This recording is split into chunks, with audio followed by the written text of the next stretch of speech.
Well, hello everybody on this Wednesday, October the 24th.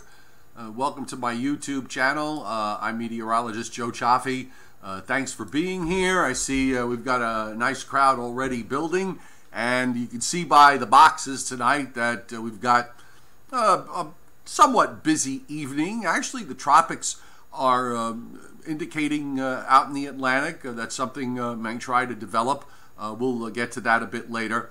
On the lower right, that is Typhoon Yutu that has crossed Saipan and Trinidad Islands in the Marianas. And the Marianas are a U.S. Commonwealth out in the Pacific. That eye of Yutu looks like it went right over both those islands, or at least, you know, yeah, it did. Here's the tight view. And this loop, by the way, is courtesy of tropicaltidbits.com.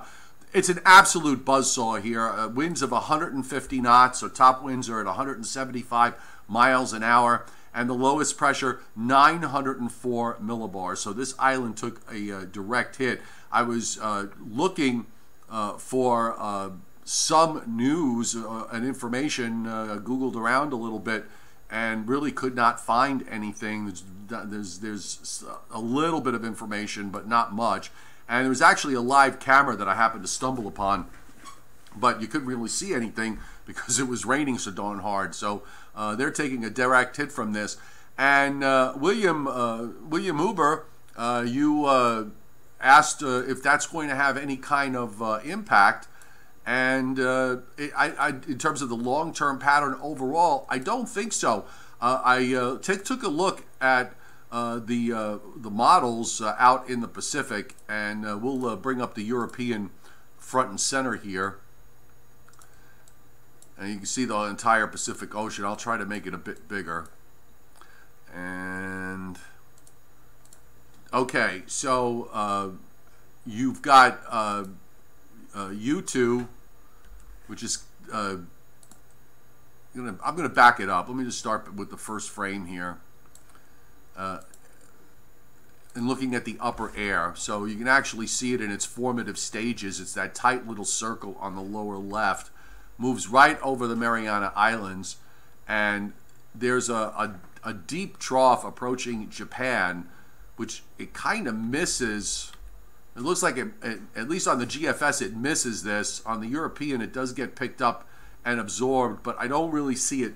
It's that not the trough that's in the Aleutians, but it's the one that's east of Japan by day 10 that it seems to get picked up on. And the GFS never really picks it up. It just kind of turns it east and weakens it and leaves it there. So at this moment, at least judging from what we see in the long-range pattern, it doesn't seem to be having any impact down the road. We'll examine the long range a little bit later on. In the meantime, we have some issues going on tonight. Not a whole lot, and we'll start with the Weather Service's watch and warning map tonight, which has got the winter storm warnings that are still up for a small portion of eastern Maine, with winter weather advisories on either side. We also have flash flood watches up for parts of south central Texas. The radar's been pretty loaded there today, and we're seeing a variety of some frost advisories up for parts of southern New Jersey, southeastern Pennsylvania into Delaware and eastern Maryland. Otherwise, the rest of the country really enjoying a fairly quiet, uneventful day, which is, you know, uneventful days are not bad things. They're good things. And the U.S. satellite view tonight shows really the two features in play. You've got this storm system that developed in the Gulf of Maine and is really sort of taking its time, moving its way northeastward, producing cloud cover in the northeast. And in New England, they had some showers in southeastern New England today. We've got the next system, and of course the moisture from Willa is, some of it got left back west of the mountains in Mexico. You could see it there. And some of it got absorbed with all the cloud cover that's down through Texas and the southern and central plains. And those clouds even extend all the way up into the northern plains. Otherwise, as I said, the weather on either side of those two things is relatively quiet. and I'm not anticipating very much to happen during the overnight, but we are going to see some changes going forward, and I think we could start off with the U.S. radar. And right now, by the way, we're coming up on 5 minutes after 6 Eastern time, so if you are looking at this later on, always remember that these radars are dated, so you want to make sure you check with your local National Weather Service office for the latest radars and forecasts by going to weather.gov. So in the Northeast tonight, there's that area of snow in eastern Maine that's winding down. You also have some rain showers coming in off of Lake Ontario up in upstate and north central New York, and those are moving southeastward. But really, other than that, it's a relatively quiet mid-autumn day in the Northeast. And then running down to Texas, and this is where we've got a loaded radar here throughout much of Texas with some embedded heavy rains that run up and down. Looks like the entire eastern half of the state is getting involved with all of this rain. Let me just shift the picture a little bit more so you can see a bit more of it. And it also runs up into the state of Oklahoma. This is all part of low pressure, by the way, that is developing in the northwest Gulf of Mexico. And that arc of rain goes on up into Kansas and parts of eastern Colorado and even into South Dakota. So you're going to see this Gulf low begin to move out and move away toward the east, and that's the rain that is coming into the eastern United States for Thursday and for Friday. By the way, just a quick heads up for those of you who want to see more on Yutu. Go to tropicaltidbits.com and click on current storms, and you got everything all on one page. We have occasionally from time to time looked at these typhoons in the western Pacific, but they're few and far between. But when you get one this deep, Category 5 hurricane, and pressures down near 900 millibars, those are indeed very rare events. So take a look at that on tropicaltidbits.com. Back to the U.S. we go, and why don't we check out what's happening going forward? Okay, so we are going to look at we'll look at the upper air, and let me just center it here. I got the chat board separated, so I'm trying to watch your chat at the same time, and sometimes I can and sometimes I can't, but I see you guys are all commenting, so I will of course get back to your questions and comments when we're done with all of this. So here we are with the upper air in the east, and we've been talking about how complex it is going forward. This is what we have for this evening, where we have this upper low that's sitting in the Gulf of Maine over to Nova Scotia. You can see the shortwave trough that's over just north of Texas that extends southward from there. And the upper low in eastern Canada keeps things chilly and dry. A very cold flow coming out of eastern Canada into New England and the Northeast, and that cold air is bleeding down somewhat into the mid-Atlantic states and further south. But now here's that shortwave as we move through Friday. The models have evolved and changed so much with this over the last 5 or 6 days, going from something really wrapped up and intense to now what looks like 2 events that are neither one of them is going to be major. The first shortwave trough lifts up for Saturday, and then that goes out.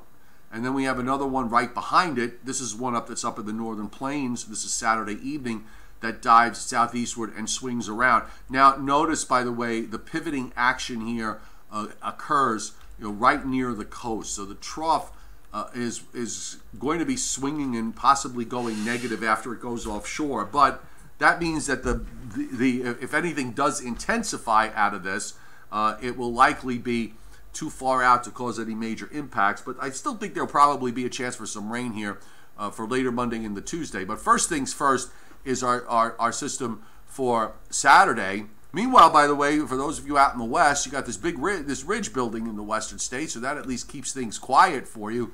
until early next week, when we do have a fairly decent shortwave trough coming into the northwest, and that may eventually create some snows in the Rockies next week. But let's back up, take a look at how this plays out all in the surface tonight. We're looking at the new GFS run, which is out only to day 5 at this point.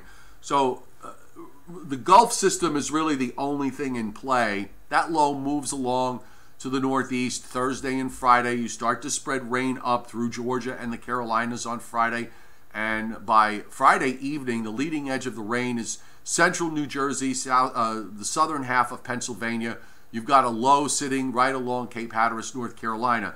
Now, because the upper air is not nearly as well defined, and this trough really doesn't look nearly as sharp as it did days ago, this low is not really going to be strengthening very much as it moves northward.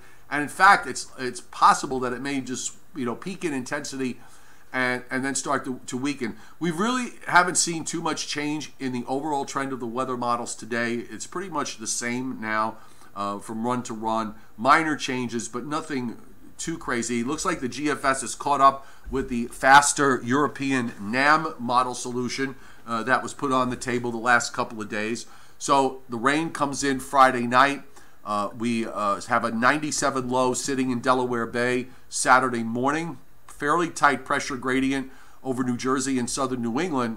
But the low lifts up northward. And I think what will happen is we'll probably see the rain taper off during Saturday, late morning, early afternoon, from central and southern New Jersey southward, possibly even sooner than that, and then taper off and ending by late afternoon across southern New England and Long Island. And with this low going up to the north, I think it bodes well for improving weather conditions on Sunday.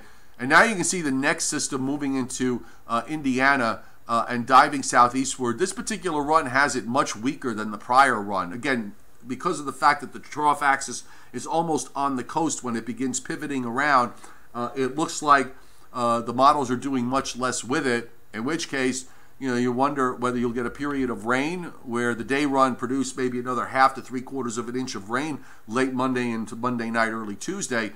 This hardly has a shower with it as that low runs to the northeast. I'll back up a model run at this point so we can take a look at what's going to be happening out in the Rockies, because we do have a low that's going to form in Colorado on the 156 hour from earlier today. So this is Tuesday into Wednesday, and it looks like we could get some snow here in the Central Rockies for the middle part of next week. Also, that system that comes off the east, if it develops, see now this is the overdeveloped run from 12Z, and we don't know which one's right yet. The fact that you've got these two short waves together might suggest that you might want to go for the weaker solution. We do get into another round of snow for parts of northern New England on Tuesday before that low goes away.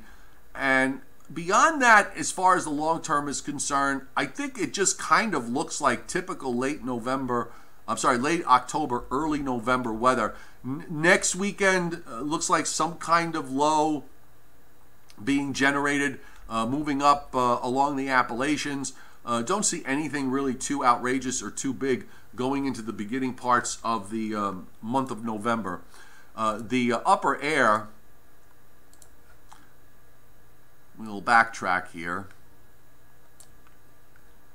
I'll show you the upper air and what happens. So, we've been talking about this blockiness in the Atlantic, and this all continues with the system for Friday into Saturday. Then you got that next one that dives in behind it from Monday into early Tuesday. Notice the trough that comes into the west, and after that you have higher than normal pressures and heights across much of Canada, so it's a bit blocky looking from that respect. It keeps the ridge in the east from really flying up. It has this sort of flat ridge that's off in the south, off the southeast coast, and out into the northwest Caribbean, and it stays rather flat. And you do have shortwave troughs that move along in the flow going into the long term.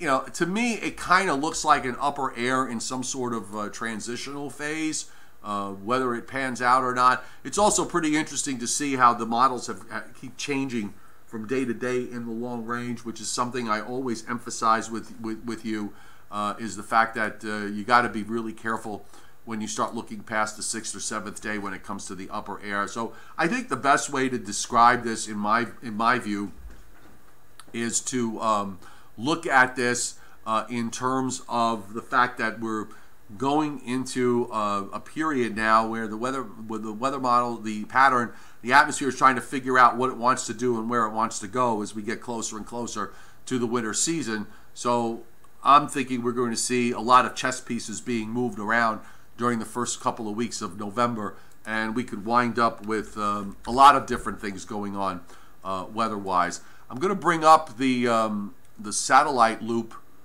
from the Atlantic, because the Hurricane Center actually is talking about this, where you got the X here, a 60% chance of this developing into a tropical or subtropical depression. And we pointed it out over the last couple of days that the models do have this, but we are also going to have this troughing, this deep trough in the eastern part of the United States moving through, and that's going to wind up picking up and absorbing anything that's out there anyway, even if it does develop. So I think the only thing that comes out of this would be if we wind up seeing another name bite the dust. But here's the satellite, and if you look toward the right, the area of cloudiness, disorganized cloudiness that's out there, it's from this that models develop it and move it toward the west over the next several days, and it's from that that you could wind up seeing perhaps a tropical or a subtropical depression coming out of it. By the way, it seems that in post-analysis, just as a side note, subtropical storm Alberto, which made landfall on the Florida Panhandle in the month of May, in post-analysis has been determined that it was indeed a tropical cyclone when it came in. Snowfall, because this is becoming more and more relevant over time, so we can talk about snowfall over the next 10 days, and I think we'll start seeing this map now show up on a daily basis. Again, I'm not really I don't get too wrapped up in the specifics, but the best way to use a map like this is supposed to be cumulative snow over the next 10 days. So the bottom line is it's probably a fair bet that if the models generally get the pattern right, that these are the areas that are going to see accumulating snow in the next 10 days. And that includes parts of upstate New York and interior northern New England, particularly Maine. Also notice that it's busy snow-wise in southeastern Canada, and we can take a look at that. The northern and central Rockies, the northern plains and into the western Great Lakes, and then of course we have Canada. Now southeastern Canada, snowfall over the next 10 days, the models have been very bullish the last number of runs, and this continues. So big snows over Labrador, lesser amounts as you go west and south of there, but still, snow cover is snow cover, and we will be putting it down in eastern Canada, while in to the west, as I'll bring up the whole North America view over the next 10 days, looks like snow cover growth will continue, although the snow amounts throughout much of Canada that fall over the next 10 days, except for both coastal coasts, both the east coast and the west coast of Canada, it looks like the snowfall in between is pretty much on the light side. And also, we can jump to Eurasia, because after all, we're going to be paying attention to what Dr. Judah Cohen says regarding Siberian snow cover growth and North American snow cover growth. The Siberian snow cover growth this year has been lacking, but at least through the last days of October and into the very first days of November, we're looking at a rather bullish scenario in terms of snow, and I would suspect that most of this is going to stick and stay around, adding to the snow cover. So at least the Siberian snow cover might be making up for what it didn't get during the first part of the month. And we were also talking about the potential for a little bit of snow in parts of Europe with the cold pattern and the 10-day snowfall. You start to see some snows up in northwestern parts of Siberia, and also on up into Norway, Sweden, Finland, and so on, where you kind of would expect it. But we're also seeing some snow areas pop up in Scotland, Northern Ireland, also in parts of Western England, and in the Alps, where you would expect it in Western Europe, but also in the mountains of Spain and Portugal, and even through a part of France, particularly eastern France and the mountainous areas there. So, and running into Germany and points eastward. So starting to get a bit of a busier look here in Europe. The precip field, and I'm guessing just looking at that last map on day 10 that much of this is probably front-end loaded. But indeed, because of that blocking high that's out in the Atlantic, you're setting up a very cold flow coming down from Greenland and the Arctic regions. Northerly winds, those isobars, those northerly winds that run straight down through England into Spain, to France, Spain, and Portugal. And you can see those patchy blue areas. Now, eventually, I think what happens is that you're going to get that northerly flow obviously gets cut off, and you go to something a bit more, quote-unquote, normal, with the Atlantic flow getting into control and the flow from the Arctic regions cut off. But at least through early part of next week, the northerly flow is going to be present enough to bring colder air down into parts of Western Europe. So, pretty interesting scenario there. Let's come back home. Let's go through. Let's go back to the. We'll go to the 18Z GFS. I want to look at what's happening here with our system for Friday into Saturday on a close-up.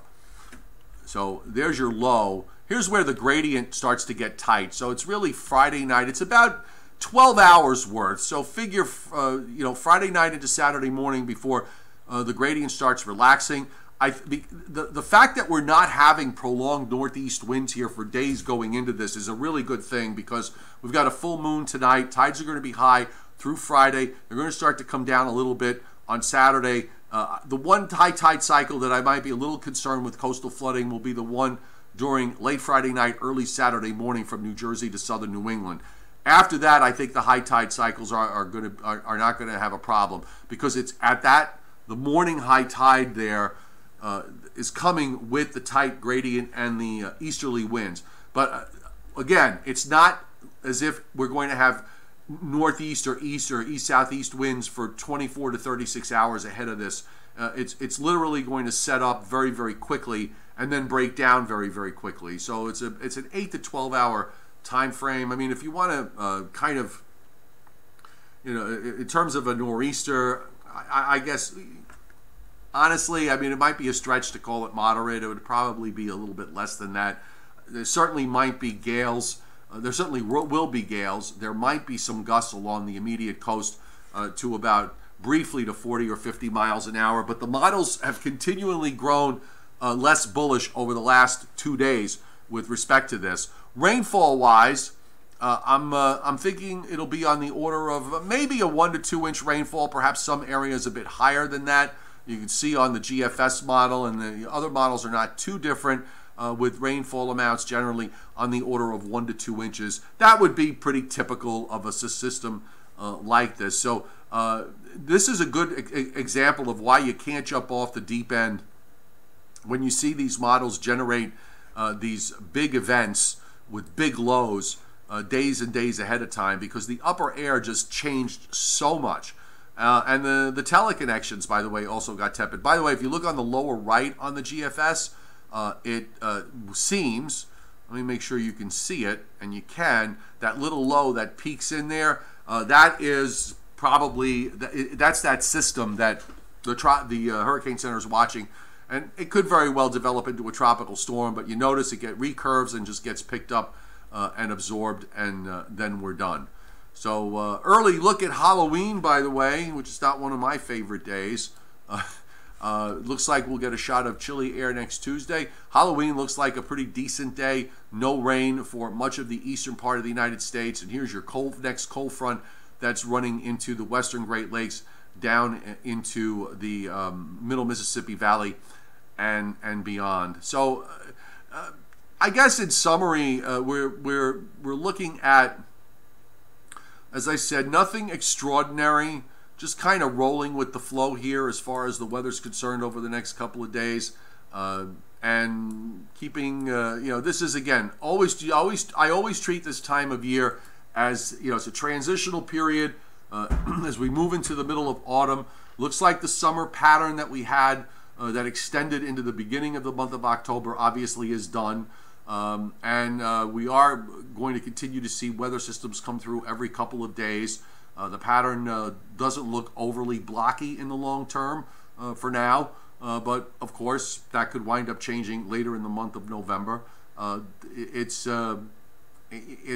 just really kind of a watch, wait, and see mode when it comes to all of this. Otherwise, this is why you can't get excited. Okay, you just can't. A lot of people were just like going crazy over this system, and I was actually kind of surprised that we got the attention that this was getting. Was, I don't know, just seemed kind of strange to me. All right, let's before I'll come to the chat board for you guys in just a second. Let me just tell you a couple of things that are going on. First off, let the focus fix itself. Okay, so with respect to library appearances, I think it's probably safe to say, all right, so if you are in New Jersey, okay, if you are in New Jersey, Wednesday, the 7th of November, I will be at the Bayonne Library in Bayonne, New Jersey, and I'm thinking it will be at 7 o'clock. So that's the day after Election Day at the Bayonne Library. So you can write it down, and hopefully by tomorrow I'll have a final confirmation about it, and we will talk about the upcoming winter, go through a couple of things that are going on pattern-wise. By then the Siberian snow cover stuff will be done, and we can put that on the table. I will, of course, attempt to live stream it, so if you can't come, you can certainly watch it on right here on my YouTube channel. Also, let me just say right now, for those of you who are interested, a number of you have signed up, but I do have a weather platform on Patreon, and you get exclusive posts that only Patreon members get to see, and you also get videos. I've been doing live streams on Patreon just for Patreon members. I've been doing them in the morning at about 9:30 Eastern time. So only Patreon members get to participate. Only Patreon members get to get involved in the chat. And we'll be doing more like that going forward. We'll always do the evening YouTube live stream, and when weather gets busy, we'll probably do double live streams. But the Patreon members will get the extra private one. Plus, you can message me anytime, all day long, and I will respond in a timely manner. So I'm putting the link up for those of you who are interested. So it's on there on the chat. And thank you very much. It's only $2 a month to subscribe. If you're a professional, you might want to jump for a slightly higher tier so that you get a little bit more hand-holding. And thank you for considering it. And the other thing is that for those of you who would like to support my channel in an easy way, if you shop on Amazon, you can use the Amazon link, and I'm putting that up on the chat here as well. Just use that to get your stuff. It doesn't cost you 1 extra cent, and Amazon throws me back some coin, and that is also a great easy way. And again, it doesn't cost you a dime. So if you're shopping on Amazon anyway, and you do it through this what I call the Joe Stradamus link or the Joe Stradamus portal, I can get a little bit of coin thrown back to me, and I wind up picking up a couple of cigars. So thank you very much for those of you who have done that. Okay, Israel, you get your one question today. You want me to look at the teleconnections. All right, well, they really aren't going to tell us very much as far as, from what I can see. So give me a chance to bring them up. from what I looked at the teleconnections today, and of course these change. These are going to change every day going forward, obviously. But looking at them tonight, and this is off the 0Z run from last night. So if we did them off the 12Z, they'd be different. This only comes out once a day, by the way. So the Pacific North America Index is reflecting that big ridge in the west. And notice that it gradually weakens between now and November 3rd, and then goes negative. So that suggests that there will be some troughing back developing in the western part of the United States. The NAO, the NAO is slightly negative here over the next couple of days, and then jumps to neutral over the weekend and goes slightly positive, or just above neutral. So that's kind of that's a, I don't know, I guess we could call that maybe a zero signal in terms of what that means going either way. And the East Pacific Oscillation, which I really like to use, so when it's strongly negative, it's a good indicator of cold weather coming into the eastern United States. Here too, you go from slightly positive to slightly negative to slightly positive. Other than the PNA, which initially right now, that ridge in the west, trough in the east, is kind of stretched out to a bit of an extreme, which is why it's kind of off the top of the chart here. You can see it there, the PNA, the Pacific North America Index. That is going to be dropping, and basically that's the only index right now that at the moment is stretched out to an extreme. You've got a big, strong ridge in the west, but none of the other indices are stretched out to extreme, so that might explain why we don't really have any powerhouse systems that we are dealing with here going into the weekend and into next week. Maybe if the NAO was really sharply negative, or the EPO, or some combination thereof, but you can have all the puzzle pieces, but they don't always come together, and I think that's what we're seeing right now.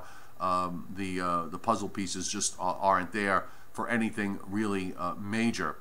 Good to see you, Chris Alley. Nice to see you always on here. Jason Schaefer, he looks like a pretty weak block and less impressive over time. That's correct, Jason. Always remember, folks, it's models love to show blocking patterns from time to time, and they love to show them going off the wall, and they seldom do, and we wind up dealing with blocking scenarios that the models show changing with run to run, and then you start getting really frustrated because they wind up doing different things with storm systems, and you can't really get a grasp on what's going to happen. Yes, definitely, I would say, I would agree with you. A very weak block overall, and of course the NAO, as I said, just kind of straddles the neutral line going forward. So I don't think it really helps us one way or the other. I see some of my Patreon as my buddy Phil Buzz, my fishing buddy, calls me the Patriots on Patreon. I see some of them on there. Mike Burrell, thanks for being on here. You often miss the live show, but you got to see it today, which is a good thing. And Daniel Valenciano got home from school, just getting home from school and watching, but make sure you do your homework. And the Patriots love me, says Scott Brewer. Thank you so much. Roy Wilson, good to see you on here. Mirtha Gunter and Anthony Orr having a conversation, which is a good thing. And of course, big kudos, by the way, to Anthony Orr, our resident statistician. He never lets me down. He's just awesome. He digs up all these stats, and he saves me a lot of time. And I really, Anthony, you're wonderful. Okay, big hugs to you. All right, he's just great. Did I? William Huber, because I know you were having trouble. Did I call Patreon for me because it seems everything was working today? Was able to get on the live stream. I did see you this morning, and you were late, but you wanted to work for the winter. Okay, You know what? Maybe you had something caught up in your phone that was keeping you from logging in. I don't know. But if everything's working today, did you do if you're doing it from your mobile device, did you do a full reboot of your phone? Maybe that settled whatever issue. I know I oftentimes have trouble with certain apps. If I've got another app open and they start doing weird things. So that maybe whatever it is, maybe it just cleared up. Who knows? I did message them about the issue. They they haven't responded back to me yet, and it's been a couple of days. So perhaps they addressed it and just didn't answer me. But I'm glad everything is working for you. Okay, so you know what? Let's call it a day. Let's keep this one short. We're at 35 minutes, which is a good thing. So, you know, once again, for those of you who joined late, thank you for being here. Also, I know I've had picked up a number of new subscribers, and that's a great thing. Thank you very much for supporting my YouTube channel by hitting the subscriber button, which of course is absolutely free, so you get notifications of upcoming videos, of upcoming live streams, which are at least once a day. So if you haven't hit the subscribe button, hit the subscribe button. If you want a lot of weather coverage, check out the Patreon platform. It's just $2 a month, and as I said, good, easy way to support what I'm doing. And the last thing is Amazon. If you shop on Amazon, use the Amazon link that I'm providing right now and use the search box. Get your stuff. Doesn't cost you an extra dime, and Amazon throws me back a little bit of coin. 9:15 tonight on my Facebook page, Meteorologist Joe Chaffee. Tune in to watch the Joe and Joe Weather Show. My colleague Joe Rayo and I on our nightly adventure. And again, Patreon members, live stream tomorrow morning at 9:30 at the usual time, unless something winds up getting in the way, and I don't have, I don't anticipate anything getting in the way. But just watch for your message telling you what time and the link to go to watch it. And trying to think if there's anything else going on. Just a heads up, next week I will be away again. I've got some personal matters to attend to, but while I'm away, I will be doing the daily live stream. I just don't know yet when, in terms of time, so might have to be a little bit more flexible in terms of when I'm doing the live stream. Maybe some days I'll get to do it around the usual time, 6 or 7, and there'll probably be some days that may push it back to 8 or 9. And there might be some days where the weather, if it's quiet enough, I may just take a bit of a break, so and take the night off. So just bear that in mind. I won't completely disappear, and of course I will be keeping Patreon moving, the Patreon platform going on as normal, or as normal as it can be.